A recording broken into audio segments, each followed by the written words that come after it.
56조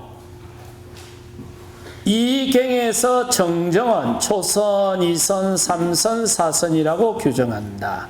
폐기경에 따르면 4선은 수행의 최종 목표가 아니라 지금 여기에서 즐거움의 체험 단계라고 규정한다. 세조는 4선을 넘어서 최종적으로는 아라한트의 경지에 이를 때까지 수행자의 목표를 포기해서는 안 된다고 강조한다. 대사식경에서는 정견, 정사, 정어, 정업, 정명, 정정진, 정념 등 7가지 요소로 마음 대상에 마음 집중하는 것이 정정에 도움되는 것이라고 설한다. 소문답경에서는 정정을 정언으로 분류한다. 요 폐기경이라는 경이 있는데 여기서는 이럽니다. 내 제자들이 내 밑에 와서 수행을 하는 것은 지금 여기서 행복함을 경험하려고 하는 게 아니야. 근데 여기서 그 유명한 here and now라는 개념들이 등장을 합니다. 여기 지금 행복을 체험하는 것, 이게 사선이라는 거예요. 사선 단계까지. 그런데 내 제자들이 요거 하려고 출가 수행하는 게 아니야. 이걸 넘어서 훨씬 더 뛰어난 법을 성취하기 위해서 수행하는 거야. 그리고 수다원 그리고 아란 이야기를 하거든요. 그러면 우리가 여기서 통상 우리가 맹상이라고 하는 것이 기존의 맹상은 도에 들어가는 것은 관심이 없잖아요. 혹시 기존의 맹상에서 도에 들어가자고 운동을 하던가요? 좀 편안하자고 하던가요? 기존의 맹상은 좀 편안함을 추구하는 거잖아요. 그런데 부처님이 이걸 딱 잘라버리는 거예요. 요 경에서 나중에 이걸 보게 될 거예요. 요 본문을. 그런데 여기서 부처님은 딱 자르면서 뭐라고 그러냐 하면 여기까지는 지금 여기 단계까지만 와도 평생 행복하게 살 수 있어. 그런데 내 제자들은 그거 하려고 내 밑에서 수행하는 게 아니야. 도에 들어서 최상의 깨달음을 성취하기 위해서 수행하는 거야. 그러려고 하면 사선을 넘어서야 돼. 이렇게 딱 정의를 해버리거든요. 요 폐기경에서.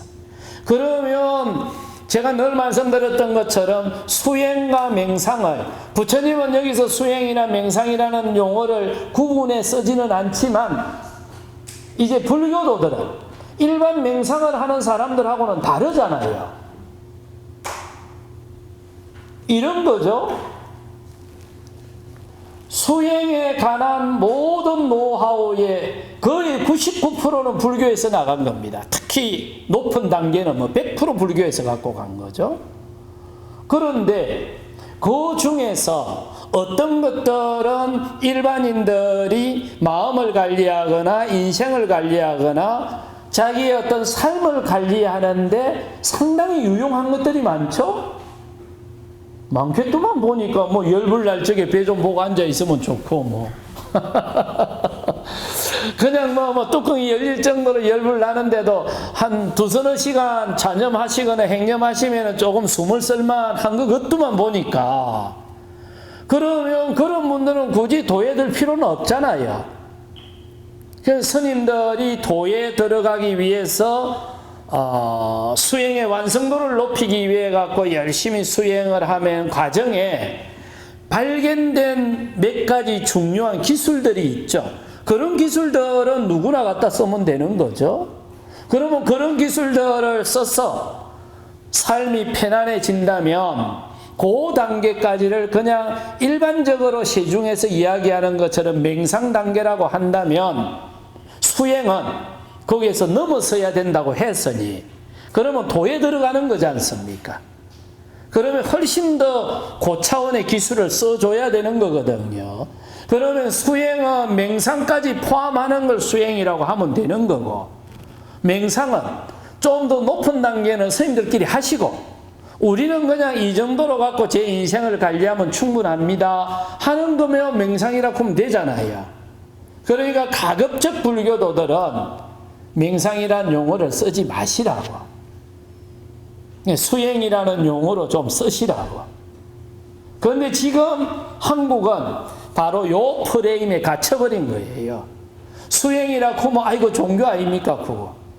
맹상이라고 하면 보편화된 것처럼 지금 만들어 버렸잖아요.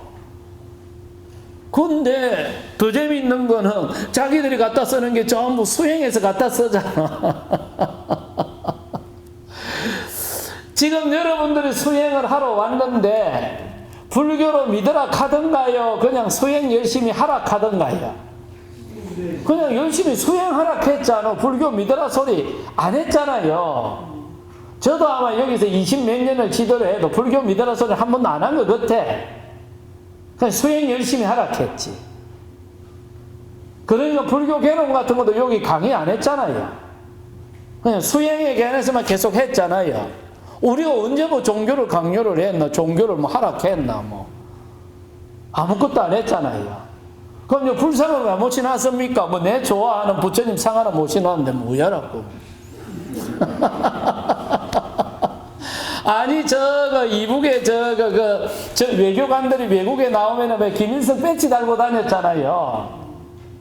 그래가 이제 유엔에 갔다.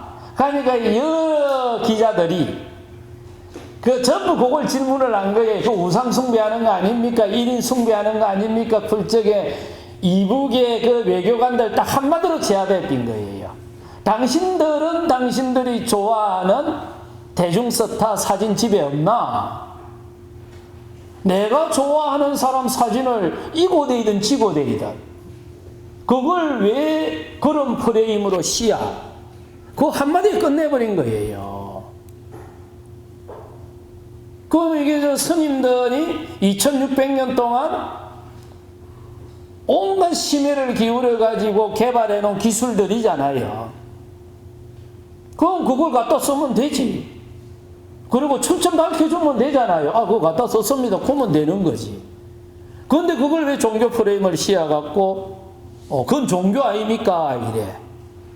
그거는 과학자의 태도가 아니라. 그래서 정확하게 부처님한테서 배워왔습니다. 스님들한테 배웠으면 배웠습니다. 그런데 내보고 종교 믿으라고 강요 안 합니다. 내는 이걸 과학으로 받아들였고, 내 삶의 일부로 받아들였고, 그건 끝입니다. 그거 끝이지. 우리도 그런 거 단 한 번도 해본 적이 없으니까. 그런데 우리는 그게 종교 프레임에 갇혀버렸는데 그 종교 프레임을 씌운 당사자가 누구노? 당연히 크리스찬들이잖아요. 그런데 얼치기 불교도들이 그게 놀아나버린 거예요. 지금 소방방재청에 가면 5년 전인가 6년 전에 그 조계종 포교 원장 스님이 가니까 32개인가 있더라 하더라고요. 근데 가만히 보니까 전부 참선이라는 용어만 안 썼지. 그 이전에서 갖고 간 게 태반이에요. 그래 포장을 해가지고는 다 쓰는 거예요. 그런데 스님들이 가갖고 이야기하려고 하면 아이고 그 불교가 아닙니까? 이래버린다는 거라. 그러니까 이런 프레임에 우리 스스로가 갇혀버렸는데 가장 앞장섰던 사람들이 불교도들이에요. 내가 가르친 사람도 앞장서가 있고. 이게 이런 프레임에 절대로 갇히지 마라. 띨띨하니까 다 갇혀버리지. 57조. 이제 표를 하나 그리 해놨고요. 58조. 이제 허리 좀 펴시고요. 괜히 내만 열렸네. 아, 이거 열이 열불이 안 나겠습니까, 그게?